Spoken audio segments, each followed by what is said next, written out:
제가 기도하고 말씀 나누겠습니다. 하나님,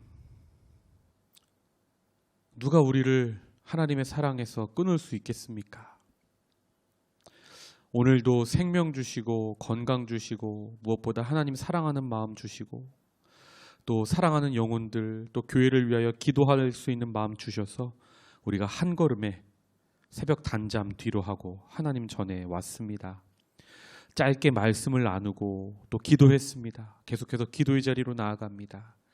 이 시간이 하늘의 문이 열리는 시간, 아버지의 뜻이 이 땅에서도 이루어지는 시간 될 수 있도록 은혜 더하여 주시옵소서. 2000년 전에 사도 바울 안에 가득했던 그 복음의 확신이 이 어려운 시대를 살아가는 우리에게 다시 한번 임하는 시간 되도록 주님 함께 하옵소서. 예수님의 이름으로 선포하며 기도하옵나이다. 아멘. 오늘 우리에게 주시는 하나님의 말씀은 로마서 8장입니다. 31절에서 39절. 오늘 로마서 8장이 끝이 납니다. 31절에서 39절의 말씀 한 절씩 교독하신 후 마지막 절 39절 함께 읽겠습니다. 그런즉 이 일에 대하여 우리가 무슨 말 하리요?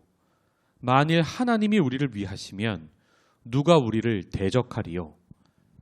자기 아들을 아끼지 아니하시고 우리 모든 사람을 위하여 내주신 이가 어찌 그 아들과 함께 모든 것을 우리에게 주시지 아니하겠느냐?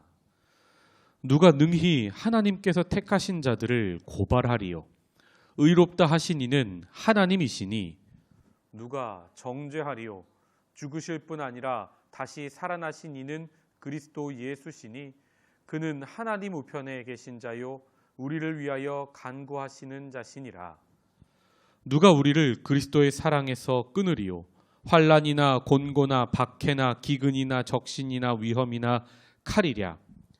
기록된 바 우리가 종일 주를 위하여 죽임을 당하게 되며 도살당할 양같이 여김을 받았나이다 함과 같으니라. 그러나 이 모든 일에 우리를 사랑하시는 이로 말미암아 우리가 넉넉히 이기느니라. 내가 확신하노니 사망이나 생명이나 천사들이나 권세자들이나 현재일이나 장래일이나 능력이나 높음이나 깊음이나 39절 함께 읽습니다. 높음이나 깊음이나 다른 어떤 피조물이라도 우리를 우리 주 그리스도 예수 안에 있는 하나님의 사랑에서 끊을 수 없으리라. 아멘. 아멘. 오늘 선포된 이 말씀이 우리 교회에 저와 여러분의 삶 가운데 임하는 역사가 있으시기를 축복합니다. 로마서 8장은 사도 바울이 로마서 1장에서부터 전하고 있는 복음의 결론입니다. 로마서는 총 16장으로 구성되어 있는 책인데 1장에서 11장까지가 이론이고 12장부터 16장까지는 그 이론을 적용하는 삶에 대한 이야기를 하고 있습니다. 즉 바울이 전하고 있는 복음의 핵심은 1장부터 11장에 있는데 그 중에 9장에서 11장은 아직 구원받지 못한 자신의 동족 이스라엘 유대인을 향한 말씀입니다. 그러므로 1장에서 8장이 복음의 핵심이고 그 복음의 결론이 지금 우리가 보고 있는 로마서 8장입니다. 이 8장 시작이 이렇게 시작하는 걸 우리가 보았습니다. 그리스도 예수 안에 있는 자에게는 결코 정죄함이 없다. 생명의 성령의 법이 너를 죄와 사망의 법에서 해방하였기 때문이다. 하면서 자신이 전하는 복음의 결론을 시작한 사도 바울은 오늘 말씀을 통해 결론을 이렇게 정리하고 있는 것을 보게 됩니다. 사실 1장부터 쭉 살펴봤는데 여러분 집중하지 않으면 사도 바울이 무슨 말을 하고 있는지 알지 못할 정도로 굉장히 치열하게 논증을 하고 있습니다. 굉장히 이론적으로 설명을 하고 있습니다. 그런데 로마서 8장에 와서 사도 바울은 그동안 참고 있었던 자신 안에 복음의 감격, 복음의 설렘, 복음의 격정을 모두 다 터뜨리고 있는 모습을 우리가 보게 됩니다. 오늘 그 바울의 확신과 바울이 그 전한 안에 있었던 그 감격이 우리 안에 임하는 시간이 될 줄 믿습니다. 오늘 본문 31절을 이렇게 시작합니다. 그런즉 이 일에 대하여 우리가 무슨 말 하리요? 만일 하나님이 우리를 위하시면 누가 우리를 대적하리요? 누가 우리를 대적하리요? 물으면서 아무도 대적할 수 없다고 합니다. 여기서 대적은 반대한다는 겁니다. 여러분, 이 말을 그냥 아전인수로 내가 하나님의 자녀니까 아무도 나를 대적할 수 없구나 이렇게 생각하기 이전에 2000년 전 사도 바울이 진짜 하고 싶은 말이 무엇이는지를 봐야 합니다. 왜 사도 바울은 우리를 대적할, 반대할 사람이 없다고 하고 있습니까? 그 이유를 하나님이 우리를 위하시기 때문이라고 말합니다. 그러면서 우리를 위해서 아들까지 주셨는데 어찌 모든 것을 주시지 않겠냐고 이야기하고 있습니다. 즉 사도 바울은 복음을 전하고 아들 예수의 복음을 통하여 구원받는 일에 대해서 그 누구도 대적하거나 반대할 수 없다는 이야기를 하고 있는 것입니다. 성도 여러분, 이 시대가 참 어렵습니다. 지금 한국 상황들 여러분 너무나 잘 아실 겁니다. 선악과를 따먹은 결론이 하나님 말씀이 아니라 사람들이 다 옳다고 생각해요. 성의 문제에 관해서도 사회적인 이슈에 관해서도 모든 것이 그냥 자기가 좋으면 기호에 땡기면 그게 옳은 게 돼버리는 세상이 되어가고 있습니다. 그 속에서 복음을 그대로 전하면 이 적이 많이 생기는 시대가 되어버렸습니다. 사도 바울은 그러나 선포합니다. 하나님이 우리를 위하시는데 누가 우리를 대적할 수 있겠느냐. 복음의 핵심을 붙들고 복음의 핵심을 전하는 일에 있어서 하나님이 함께 하시면 누구도 대적할 수 없는 줄 믿습니다. 그런데 여러분, 사도 바울의 이 말은요, 그 상황과 함께 봐야 합니다. 사도행전 20장을 보면 사도 바울도요, 이제 석 달 동안 고린도에 있으면서 지금 로마서를 기록하고 있는데 로마서를 기록하고 나서 예루살렘으로 가야 합니다. 거기에는 자신의 대적자가 너무나 많이 있었습니다. 그런데 가요. 왜요? 연보를 전해야 하고 복음을 이제 예루살렘에 들렀다가 자기가 로마로 가야 하는 걸 사도 바울은 알고 있었기 때문입니다. 즉 하나님의 뜻을 실행하는 자기에게 더 이상 대적이 없음을 선포하고 있는 말씀인 겁니다. 두 번째로 사도 바울은 33절에 이렇게 묻습니다. 누가 고발하리요? 여러분, 사도 바울은 사도행전 9장에서 이방인의 사도로 부름받고 나서 평생을 고발당하면서 살았습니다. 그런데요, 자신을 고발하는 적들보다 사도 바울은 지금 누구를 보고 있습니까? 자기를 의롭다 하신 하나님을 보고 있습니다. 하나님께서 나를 택하시고 우리를 택하셨는데 이 세상 사람들의 고발이 소용없다는 겁니다. 왜요? 의롭다 하시는 분은 하나님이시기 때문에. 여러분, 사도행전 16장을 보면 빌립보 성에 가서 사도 바울이 복음을 전하다가 점치는 귀신 들린 여종 하나를 이제 귀신을 내쫓죠. 그때 억울한 일을 당했습니다. 로마인이 받지도 못할 풍습을 전한다고 해서 억울하게 매맞고 고발당했습니다. 감옥에 갇혔습니다. 그때 찬양할 때 옥문이 열려서 그 간수가 예수 그리스도 이름으로 구원을 받는 역사가 일어났죠. 평생을 그렇게 사도 바울은 고발당했고요. 이제 예루살렘으로 가면 고발당할 것 알고 있습니다. 그런데 사도 바울은 자기를 고발하는 적들이나 혹은 자기에게 죄 있다고 말하는 세상의 사람의 재판장을 보다 자기를 의롭다 하신 하늘의 재판장 하나님을 바라보고 있는 것입니다. 우리도 이렇게 나를 힘들게 하는 사람이나 나를 힘들게 하는 상황이 아니라 하늘 보좌에 앉으셔서 나를 의롭다 하신 예수 그리스도를 보내셔서 나를 깨끗하게 하신 하나님을 더 바라보는 저와 여러분이 되었으면 합니다. 34절에 사도 바울은 다시 묻습니다. 누가 정죄하리요? 여러분, 사도 바울은요 평생을 정죄당하면서 살았습니다. 특히 유대인들에게 정죄받았고요, 유대교 지도자들에게, 또 할레파 그리스도인들에게 많은 정죄를 받았습니다. 심지어 이제 자기가 가야 할 예루살렘에는 사도 바울을 자기가 죽이기 전에는 내가 식사도 하지 않겠다는 결사대가 있었습니다. 그렇게 정죄당했지만 사도 바울은 이렇게 고백합니다. 다시 살아나신 이는 그리스도 예수시니 그는 하나님 우편에 계신 자요 우리를 위하여 간구하시는 자니라.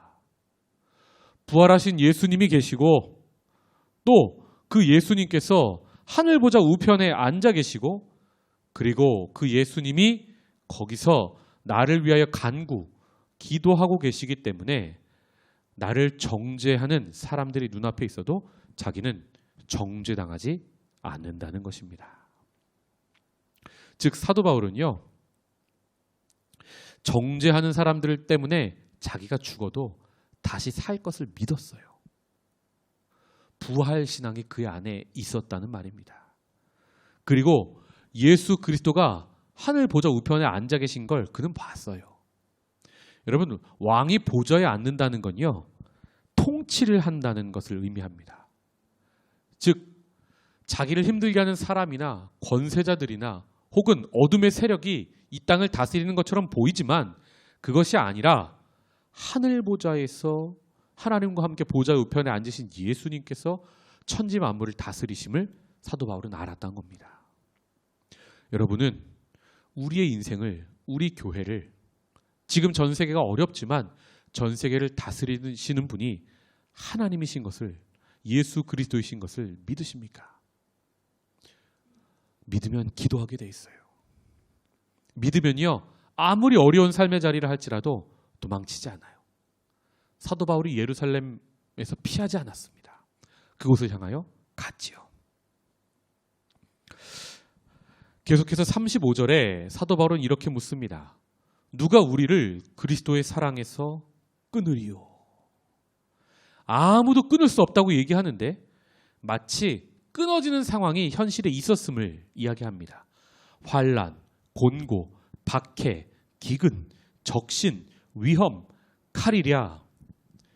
기록된 바 우리가 종일 주를 위하여 죽임을 당하게 되며 도살당할 양같이 여김을 받았나이다 함과 같으니라.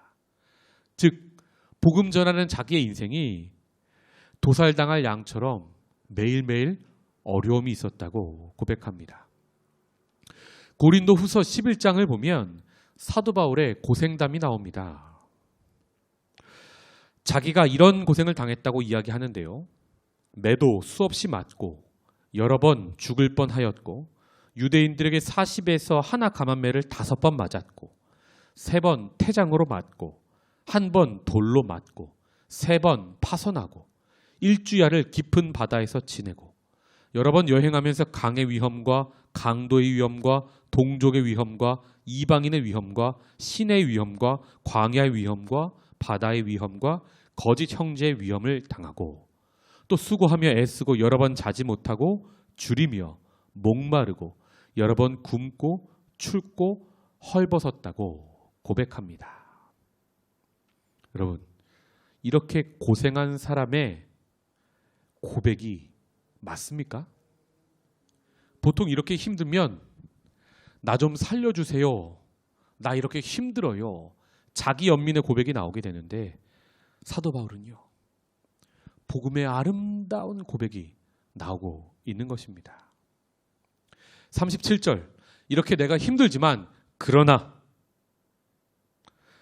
이 모든 일에 우리를 사랑하시는 이로 말미암아 우리가 넉넉히 이기느니라. 아멘. 여기서 이긴다라는 말이요. 헬라어로 휘페르니카오라는 말인데요. 그냥 이긴다는 말이 아니고요. 모두 이긴다는 거예요. 전쟁하는 것마다 이긴다는 거예요. 전승하다는 의미고요. 더 나아가 그냥 조금 이겨놓고 이겼다가 아니라 대승을 거둔다는 거예요. 그리고 이 말이요. 이기느니라라고 돼 있죠. 이게 현재 시제예요. 과거에 한 번 이겼거나 미래에 이기게 된다는 말이 아니라 매일매일의 삶에서 날마다 한 번도 지지 않고 이긴다고 선포하고 있습니다. 저는 처음에 이 말을 묵상하는데 이해가 되지 않았어요. 2000년 전에 예수님께서 십자가에서 이기셨죠. 사망의 권세를. 그리고 또 요한계시록에 보면 예수님 다시 오실 때 우리가 큰 승리를 얻게 되죠. 그런데 현재 삶에서 과연 내가 매일매일 이기고 있는가? 저는 아닌 것 같다고 생각했거든요. 그런데 말씀을 붙들고 기도하다 이런 깨달음이 왔습니다. 사도 바울이 계속해서 한 고백 속에서 이 고백을 봐야 한다는 겁니다. 무슨 말이냐면 예수님과 함께 십자가에 죽은 사람은 예수님과 함께 다시 살고 그러면 예수님께서 승리하신 것처럼 그 사람도 예수님과 함께 십자가로 승리하는 삶을 산다는 고백인 겁니다. 즉 갈라디아서 2장 20절에 사도 바울이 고백한 것처럼 내가 그리스도와 함께 십자가에 못 박혔나니 그런즉 이제는 내가 산 것이 아니요 오직 내 안에 예수께서 사신 것이라. 이제 내가 육체 가운데 사는 것은 나를 사랑하사 자기 몸 버리신 예수 위에 산 것이라. 아멘. 이 고백이 봐도 바울의 고백만이 아니라 정말로 나의 고백이 된 사람은 매일매일을 승리하는 삶을 살게 돼 있다 이 말입니다. 여러분 매일 지는 것 같습니까? 그럼요. 내가 육신의 생각 속에서 살아있는 거예요. 펄떡펄떡 내 자존심이 살아있고요. 펄떡펄떡 내 욕심이 살아있는 겁니다. 십자가와 함께 정말 죽은 사람은요. 의 안에서 다시 살아나게 돼 있어요. 육신의 생각을 쫓지 않고 성령의 생각을 쫓으면 생명과 평안이고 결국은 매일매일 승리하는 삶이라 사도 바울은 선포하고 있는 것입니다. 지금 현재의 삶에서 지고 있는 것 같고 패배하는 것 같고 뒤처져 있는 것 같지만 믿음의 눈으로 영적인 영안이 열려서 매일매일을 말씀과 기도 묵상을 통하여 내 욕심을 정을 십자가에 못 박고 예수와 함께 살기 바랍니다. 그때 우리의 삶 속에서도 주님이 주시는 승리가 가득할 줄 믿습니다. 38절에 사도 바울은 이렇게 선포합니다. 내가 확신하노니. 우리는 불신의 시대를 살고 있죠. 그러나 사도 바울은 선포합니다. 내가 확신하노니 사망이나 생명이나 천사들이나 권세자들이나 현재일이나 장래일이나 능력이나 높음이나 깊음이나 다른 어떤 피조물이라도 우리를 우리 주 그리스도 예수 안에 있는 하나님의 사랑에서 끊을 수 없으리라. 아멘. 끊을 수 없는 하나님의 사랑에 거하고 있는 우리가 하나 끊어지는 방법이 있습니다. 그것은 내가 스스로 포기하는 겁니다. 하나님은요, 자유의지를 우리에게 주셨어요. 내가 포기하면 하나님도 어쩔 수 없어요. 하나님은요, 늘 우리에게 손을 뻗치십니다. 우리는요, 마음 열고 주님이 내민 손 붙잡으면 됩니다. 주님은 늘 우리를 안아주시려고 합니다. 우리도 하나 할 일이 있습니다. 그분 품에 안기는 겁니다. 그분은 늘 우리를 바라보고 계십니다. 우리가 할 일이 하나 있습니다. 똑같이 나도 시선을 들어서 주님을 바라보는 겁니다. 하나님은 끊이지 않는 사랑으로 우리를 사랑하십니다. 우리도 하나 할 일이 있습니다. 그분을 매일 사랑하는 것입니다. 그럴 때 사도 바울의 확신이 우리에게도 넘쳐 흘러서 매일매일을 승리하는 삶을 살게 될 줄 믿습니다. 기도 제목을 한 가지 가지고 기도하고 우리 계속해서 기도의 자리로 나아가기 원합니다. 오늘 하린이가 입대합니다. 군 생활 동안 하나님께서 불꽃 같은 눈동자로 지켜달라고 기도하시고 또 군대에 있는 우리 청년들을 위해서 함께 기도해 주시고요. 오늘은 좀 청년들을 위한 기도 부탁을 드립니다. 어제 한국에 있는 청년들하고 좀 연락을 했는데요. 학업을 마무리하려고 싱가포르로 돌아와야 되는데 비자가 안 나와서 싱가포르로 돌아오지 못하는 청년들이 있습니다. 또 지금 상황 때문에 학기가 남았는데 한국에서 그냥 온라인으로 공부해서 그냥 학업을 마치고 한국에서 졸업해야 하는 청년들도 지금 있습니다.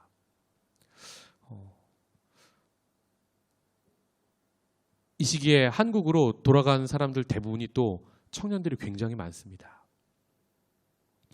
여러분, 청년들을 위해서 기도해 주십시오. 엘리사가 엘리야에게 갑절의 영감을 구했죠. 그게 어떤 욕심이 있어서가 아니라 엘리사가 살아가야 할 세상이 엘리야 시대보다 2배 더 어두웠기 때문이라고 합니다.